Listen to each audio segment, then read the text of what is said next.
The wilderness keeps its own calendar of tragedies, its own ledger of the missing. Most are explained by weather, by hunger, by the merciless hand of chance. But the story of Eleanor Hayes resists explanation. She vanished into Glacier without a trace, and when the forest finally returned her, it was not as a victim of nature, but as something preserved, arranged, and watched over, as if the land itself had made a choice. The wilderness keeps its own calendar of tragedies, its own ledger of the missing. Most are explained by weather, by hunger, by the merciless hand of chance. But the story of Eleanor Hayes resists explanation. She vanished into Glacier without a trace, and when the forest finally returned her, it was not as a victim of nature, but as something preserved, arranged, and watched over, as if the land itself had made a choice. In the summer of 1998, Eleanor Hayes, a 34-year-old wildlife photographer of extraordinary talent, embarked on what would become her final expedition into the raw and untamed expanses of Glacier National Park. Unlike many of her contemporaries who sought the comfort of crews or guides, Eleanor chose solitude as her constant companion, believing that the truest moments of beauty revealed themselves only when one was alone with the wilderness. Her reputation had been built on images that seemed to transcend photography itself: moody mountain silhouettes wreathed in mist, silent elk grazing against the backdrop of glacial cliffs, the delicate fragility of wildflowers blooming defiantly in thin alpine soil. Those who knew her well often spoke of her uncanny patience, her ability to wait hours in silence, unflinching, for the perfect alignment of light and shadow. She was not reckless. She was deliberate, thoughtful, and skilled, a woman whose knowledge of the land and its dangers equaled her reverence for its grandeur.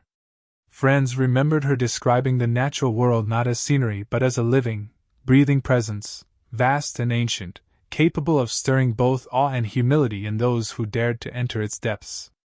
On the morning of her departure, she carried little more than her camera, journals, a carefully packed backpack, and the certainty that she would return with work that spoke, as always, of her intimacy with places most people would never see. But when the days turned into weeks and her absence could no longer be explained by the unpredictable rhythms of the wild, unease spread through the circles of those waiting for her return. A formal search began swiftly, for Eleanor was not the type to vanish without word or reason. Teams of rangers, search dogs, and volunteers scoured ridges and ravines, calling her name into the silence that stretched endlessly between the peaks. Helicopters hovered above tree lines, their blades cutting through the summer air as eyes searched for any scrap of color against the deep green canopy below. Yet the mountains yielded nothing. Not a scrap of torn fabric, not a footprint pressed into mud, not a flash of metal from her camera catching the light of the sun. To those who searched, it was as if Eleanor had been swallowed whole, erased without trace by a land she had loved so fiercely. The official reports framed her disappearance in sterile, procedural language. Subject last seen on trail, area searched extensively, no evidence recovered. But to those who pored over the documents, who had walked alongside her or studied her art, the words felt hollow. They did not capture the strangeness of her vanishing, the way an accomplished and cautious woman, one deeply attuned to the dangers of the wilderness, could simply cease to exist. Her family clung to hope long after the official search was called off, distributing her photographs and missing person flyers, organizing vigils, pleading for renewed efforts. Her colleagues in the photography world memorialized her in exhibitions, hanging her final works like fragments of a story left unfinished. Yet beneath every public tribute ran a current of disbelief, a shared recognition that something about her absence did not align with the familiar tragedies of lost hikers or misjudged climbs. Eleanor had not been careless, nor had she been naive. She had stepped into the heart of the wild with the same quiet confidence she always carried, and then, without warning, the wild had closed over her, leaving no answer in its silence. The search for Eleanor Hayes stretched across weeks, each day layering new frustration upon the one before it, until the absence itself became heavier than any evidence might have been. Veteran rangers, hardened by decades of rescues and recoveries, admitted quietly that they had never encountered such emptiness. Usually, the wilderness offers some clue to the fate of the missing: a torn sleeve caught on a branch, food wrappers pressed into the soil, A tent collapsed beneath the weight of wind or snow. Yet Eleanor left nothing, no breadcrumb trail of distress or surrender, no suggestion that she had faltered in judgment. Teams moved methodically through the valleys and ridges, employing grid searches so precise they mapped every stretch of terrain like a woven fabric, but at the end of each day, their reports returned to the same hollow refrain: no sign discovered. The dogs, trained to pick up the faintest whiff of human scent, circled and circled before lowering their heads in defeat. Helicopters traced the horizon, their searchlights piercing the dusk, but the beams only illuminated the vast indifference of the peaks and the dense crowns of trees that refused to betray their secrets. As weeks passed, whispers began to swell among volunteers and locals alike. Some speculated that Eleanor had miscalculated and wandered too close to the edges where rivers dropped suddenly into ravines, carrying their victims silently into depths that few ever reach. Others believed she may have been swept away by a sudden storm, her body concealed beneath layers of ice and rock that would not thaw for decades. Yet there were voices, quieter and less willing to be spoken aloud, that hinted at darker possibilities: an encounter with someone hidden in the far reaches of the backcountry, or perhaps something less human, something woven into the very marrow of the land. To Eleanor's family, none of these explanations carried comfort. They pressed officials to extend the search, to widen the perimeter, to leave no ridge untouched. But as resources dwindled and the summer wore on, the official efforts scaled back, leaving the unanswered questions to echo in the silence. For the rangers, there was the bitter knowledge that the wilderness does not always give back what it takes. For her loved ones, there was only the ache of imagining a woman so precise, so experienced, simply dissolving into the landscape she revered.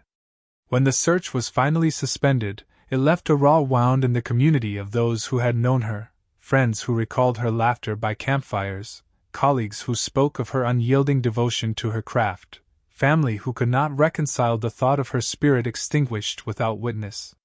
With time, the theories grew wilder.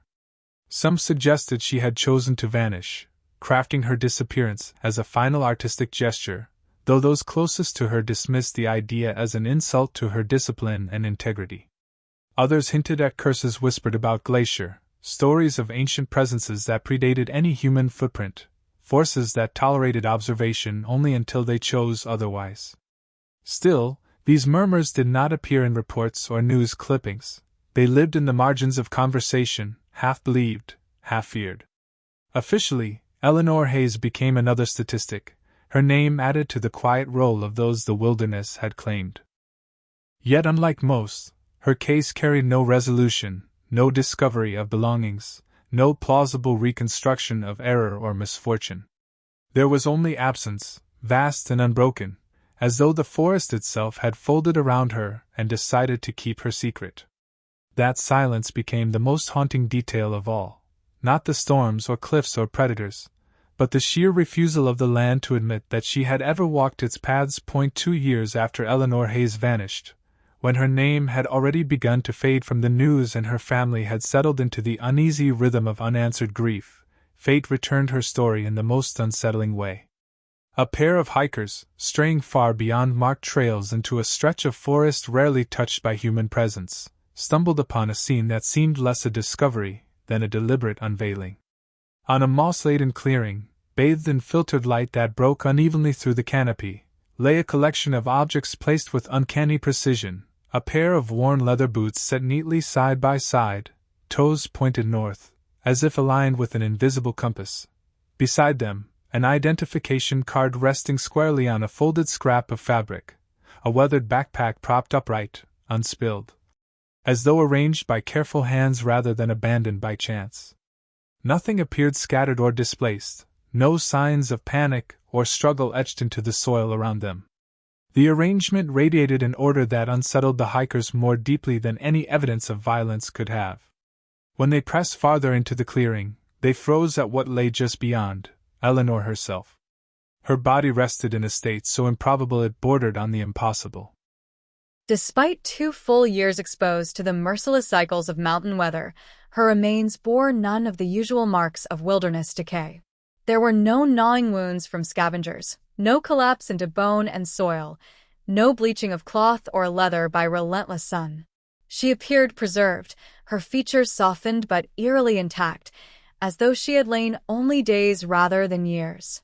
To those who first saw her, it seemed less a corpse than a sleeper in some deep, unending dream.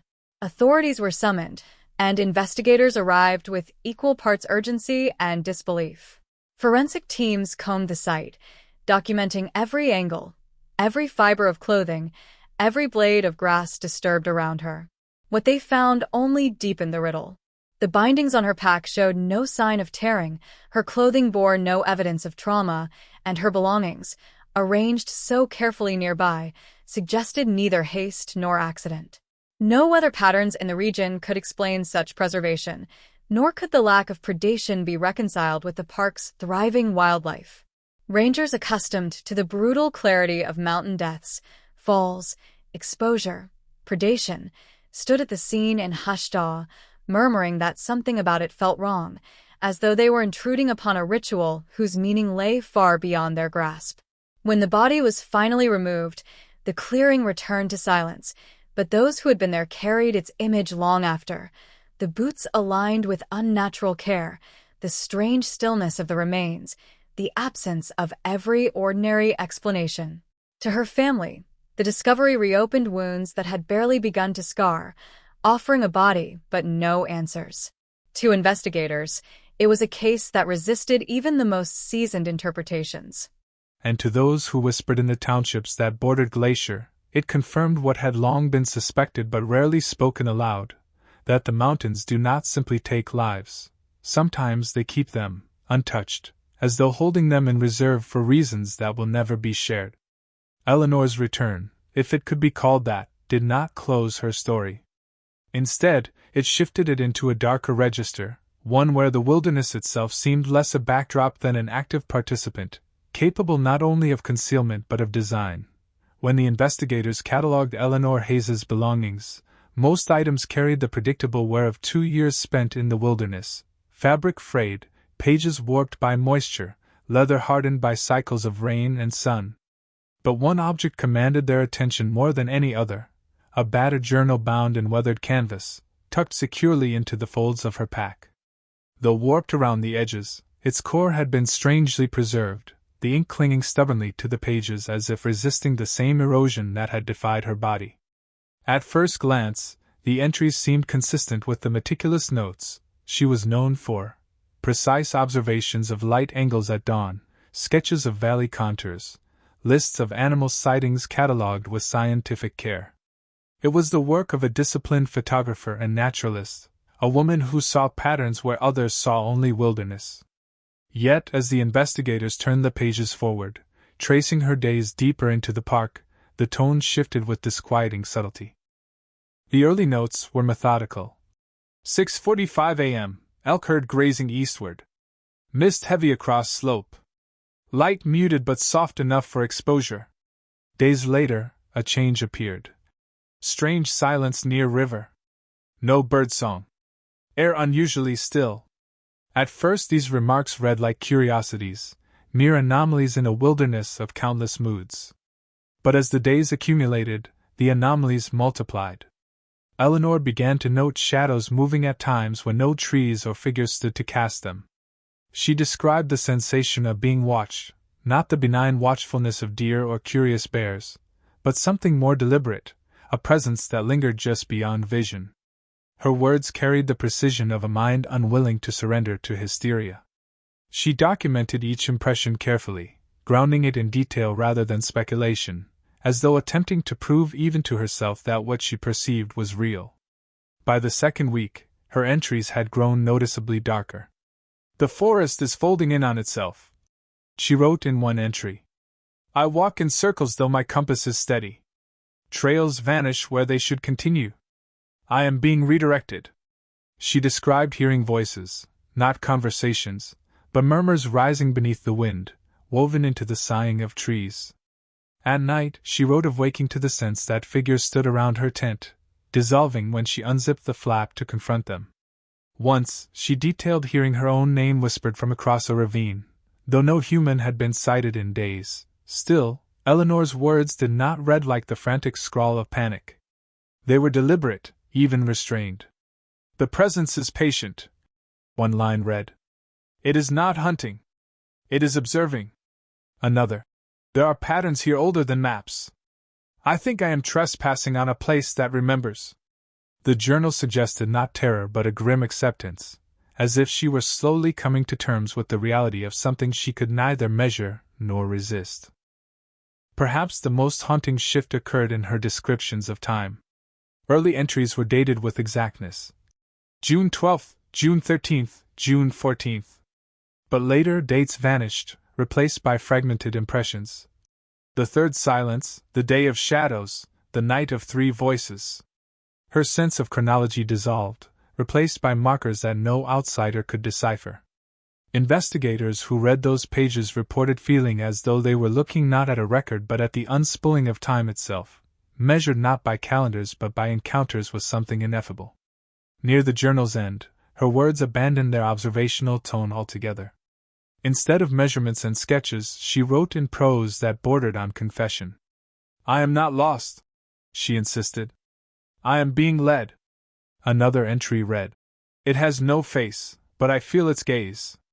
It wants me to see the forest as it truly is. I am learning to listen." The most chilling words came in her final entry, scrawled hastily yet legible despite the page's water stains. "I am not afraid. The forest is opening. It has chosen." For investigators, the journal became the most perplexing artifact of the case. Some dismissed the entries as evidence of exhaustion, sleep deprivation compounded by hunger and isolation, the familiar unraveling of a solitary traveler pushing too far into dangerous territory. Others argued that her writing bore none of the incoherence expected of delirium. Instead, it read like the testimony of someone encountering a system of meaning far outside human comprehension. Specialists in psychology were brought in to examine the entries, but their conclusions were tentative at best. Some suggested she suffered a psychotic break, others admitted her words carried a lucidity incompatible with madness. To her family, the journal was both torment and solace. They saw in it the voice they knew, measured, attentive, unyieldingly honest, and yet they could not reconcile the Eleanor who had written those final lines with the sister, daughter, and friend who had left them. To her colleagues, the entries blurred the line between art and reality, reading like a photographer's ultimate immersion in the subject she had always sought, not images of wilderness, but the wilderness itself, speaking through her. And to those who already whispered of glacier secrets, the journal became a kind of scripture. They saw in Eleanor's words the confirmation of old stories, of watchers in the forest, of voices in the wind, of a presence that claimed those who wandered too far into its domain. For them, her last sentence was not madness but initiation. "The forest is opening. It has chosen." The recovery of Eleanor Hayes's body and journal did not bring closure. Instead, it fractured the line between explanation and enigma. Forensic teams issued their reports with the expected clinical detachment, listing the facts in clipped phrases. "Remains unusually preserved, belongings intact, no evidence of predation or trauma." Yet behind those sterile observations lingered an unease no chart or diagram could capture. The wilderness had given her back, yes, but in a manner that felt intentional, almost staged, as though the forest itself had chosen when and how to reveal her. The rangers who carried her from the clearing spoke in hushed tones afterward, admitting privately that something about the sight unsettled them more deeply than any avalanche, bear attack, or lost climber they had encountered in their careers. The boots aligned northward, the belongings arranged with meticulous care, the silence pressing against the clearing, it all suggested design rather than chance. Publicly, her case was presented as unsolved but not unique, filed alongside countless other disappearances in the vast ledger of wilderness tragedies. Officials pointed to exhaustion, disorientation, exposure, those dependable culprits that explain away so many backcountry deaths. But Eleanor's story resisted that narrative. She had not simply collapsed where she walked, leaving her pack scattered and her body claimed by time. She had been found preserved, her possessions placed with intention, her final words pointing not to panic but to acceptance. Those who read her journal could not dismiss its cadence. It was not the desperate rambling of a mind unraveling, but the measured testimony of a woman who had borne witness to something she could not explain within the boundaries of reason. To her family, the discovery reopened wounds rather than closed them. They buried her remains in a quiet ceremony, but the journal haunted them, its words lingering in every memory. Her sister recalled reading the final line aloud. "The forest is opening. It has chosen." And feeling a coldness settle that no explanation could ease. Was it madness? Poetry? Or had Eleanor been transformed into a messenger of something ancient, leaving behind words not meant to be understood but remembered? Her colleagues, too, wrestled with the legacy of those pages. Some framed them as the culmination of her artistic vision, proof that Eleanor had blurred the line between observer and subject until she became part of the landscape itself. Others recoiled from such romantic interpretations, insisting that what had happened was tragedy, not transcendence. In the years that followed, her name began to circulate beyond the circles of friends and family. Writers, podcasters, and filmmakers wove her disappearance into broader narratives of people lost in national parks. Yet Eleanor's story carried a weight unlike the others. It was not merely the absence of evidence, but the unsettling presence of something else, something glimpsed through her words, something implied in the unnatural stillness of her body. Folklorists pointed to indigenous accounts of Glacier as a place of watchfulness, a land that does not merely exist but observes, remembers, and on occasion takes. Skeptics dismissed such claims as attempts to romanticize tragedy, but the whispers persisted, growing with each retelling. Within Glacier itself, rangers noted subtle changes in how visitors spoke of the backcountry. Some avoided the sector where Eleanor was found, treating it with a quiet superstition. Others sought it out deliberately, standing in the mossy clearing as if hoping to glimpse the presence she had described. A few even left offerings, stones stacked carefully, feathers tucked into tree bark, photographs set gently in the soil. The forest absorbed them all without comment, keeping its silence intact. What remains most haunting about Eleanor Hayes is not her disappearance, nor even her return, but the way her story refuses to settle into resolution. Every theory unravels. Exhaustion cannot explain the preservation of her body. Predation cannot account for the untouched deer. Psychosis cannot disguise the clarity of her words. And myth cannot be proven, only feared.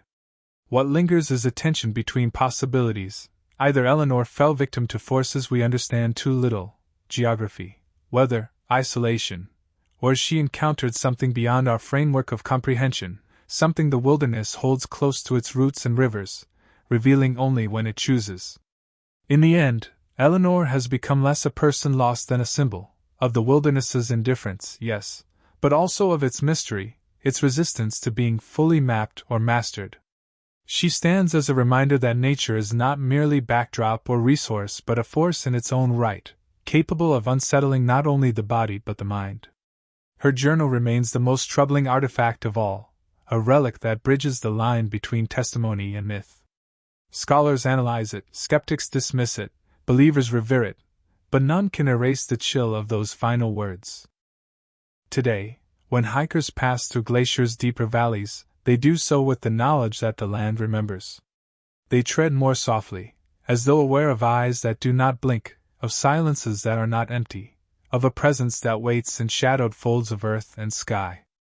And perhaps that is Eleanor's true legacy, not the photographs she left behind, nor the tragedy of her vanishing, but the way her story compels us to confront the possibility that the wilderness is not passive. It is alive. It watches. And sometimes, as Eleanor wrote in her final act of witness, it chooses.